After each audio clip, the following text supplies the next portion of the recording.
নমস্কার বন্ধুরা, কেমন আছো সবাই? প্রিয়াঙ্কল ইউটিউব চ্যানেল থেকে তোমাদের সবাইকে জানাই অনেক অনেক স্বাগত। তো আজকে আমার হাজবেন্ড কি নিয়ে এসছে দেখি। তো আজকে সেটাই রান্না করব। তো এখানে দেখা মনে হচ্ছে মাছ নিয়ে এসছে। তো কি মাছ নিয়ে এসছে চলো দেখে নেওয়া যাক।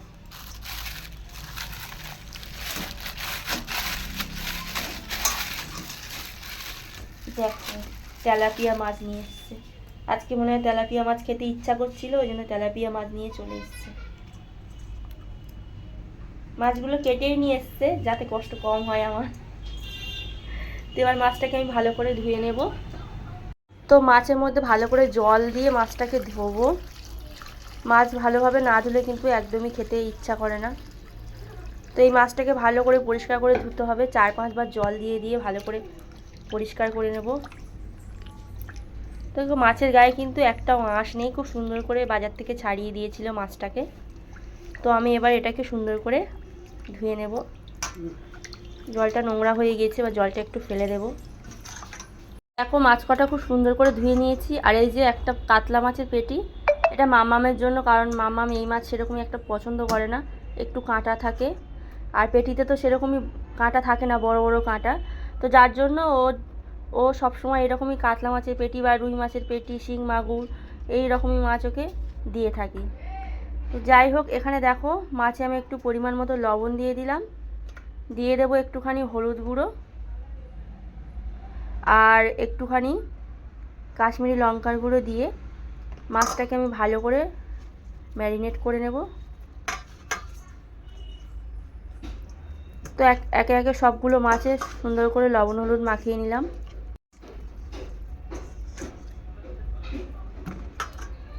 কড়াই তেল দিয়ে দিয়েছি, তেলটা খুব ভালোভাবে গরম করে নেব, তারপরে আমি মাছটা ছাড়বো।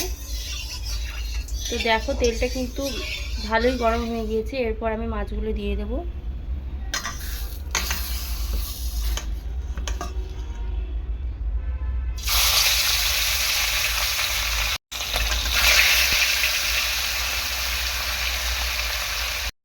অল্প অল্প করে মাছগুলো দিয়ে ভেজে নেব। দেখি মাছগুলো কিন্তু ভাজাটা বেশ ভালো হয় না, ওই জন্য অল্প অল্প করে মাছ কড়াইতে দিয়ে ভাজবো। দেখো, মাছের এক সাইডটা ভালো ভাজা হয়ে গিয়েছে। এরপর আমি উল্টে দেবো। দুদিকটাই খুব ভালোভাবে ভেজে নেব। একটুখানি কড়া করেই ভাজবো। কড়া করে মাছ ভেজে রান্না করলে বেশ দারুণ লাগে খেতে। এবার মাছটাকে আমি তুলে নিলাম।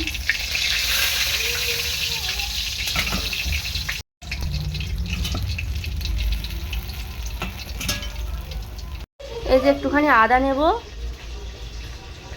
মাছের ঝালটা করার জন্য। আর এই যে সর্ষে রেখেছি, কালো সর্ষে, তো একটুখানি কালো সর্ষে দিয়ে দেবো। তো আদা আর কালো সর্ষে দেবো বাটা মশলার মধ্যে, আর দেবো পেঁয়াজ টমেটো।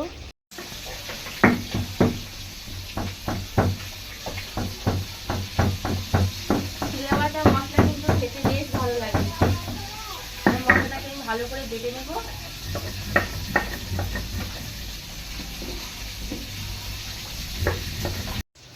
এই যে সর্ষে আর আদা বেটেছি, এটাকে এবার ভালো করে আমি ছেঁকে নেব। এই মাছগুলো ভাজা হয়ে গিয়েছে, পাত্রের মধ্যে রেখে দেবো মাছগুলো। এরকম আস্তে আস্তে সবগুলো মাছ আমি ভেজে নেব। এই যে পেঁয়াজ কেটে নিয়েছি, টমেটো কেটেছি, আর এই যে পেস্টটাকে ভালো করে জলে গুলে নিয়েছি, ছিবড়েটা ফেলে দিয়েছি। এরপর কড়াইতে তেল দিয়ে দেব, একটুখানি কালো জিরে দিয়ে দেব। কালো জিরে দিয়ে এই মাছের ঝালটা কিন্তু ভালো লাগে খেতে, কালো জিরে। আর সাথে পড়বে পেঁয়াজ টমেটো। পেঁয়াজটা প্রথমে দিয়ে দেব, সববার দিয়ে দিলাম। পেঁয়াজটা একটু ভাজা হয়ে গেলে তারপর টমেটোটা দেবো।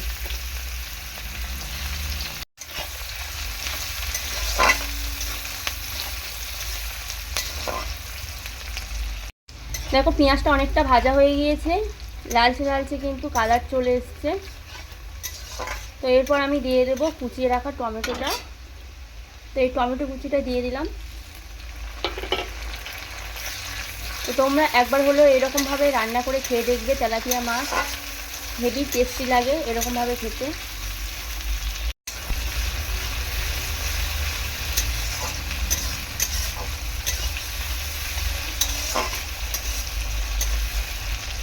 দেবো একটুখানি লবণ, দিয়ে দেবো একটু হলুদ গুঁড়ো,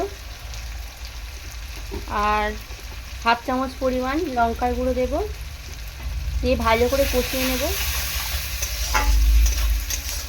2-3 মিনিট মতো এরকম কষাবো, তারপরে আমি জিরের গুঁড়োটা দেবো।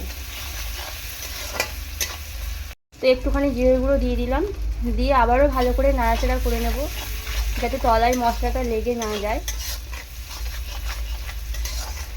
একদম শেষে দিয়ে দেবো এখানে যে পেস্টটা বানিয়েছিলাম, সর্ষে আর আদা বাটা এর মধ্যে রয়েছে।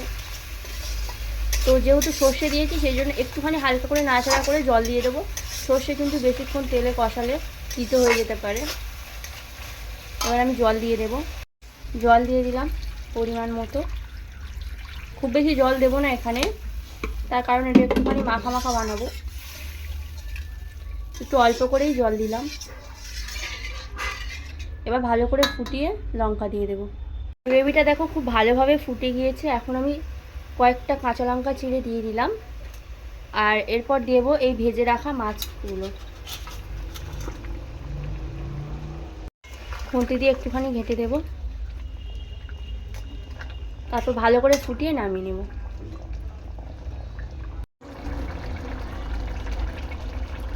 তো খুব ভালোভাবে তরকারিটার মধ্যে মাছগুলো দিয়ে ফুটিয়ে নেব।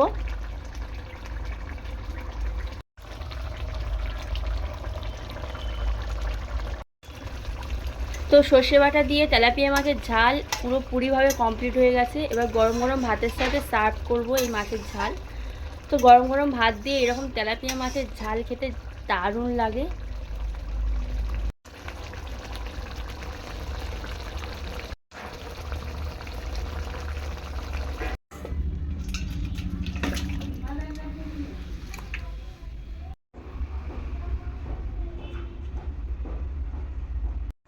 তো আমার এই ভিডিওটা যদি ভালো লেগে থাকে লাইক অ্যান্ড সাবস্ক্রাইব করে পাশে থাকবে।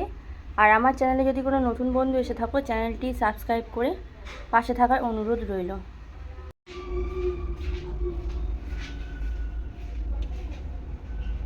তো এই মাছের ঝালটা এবার এই টেবিলে রেখে দিলাম। আজকের এই পর্যন্ত। সবাই সুস্থ থেকো, ভালো থেকো, টাটা।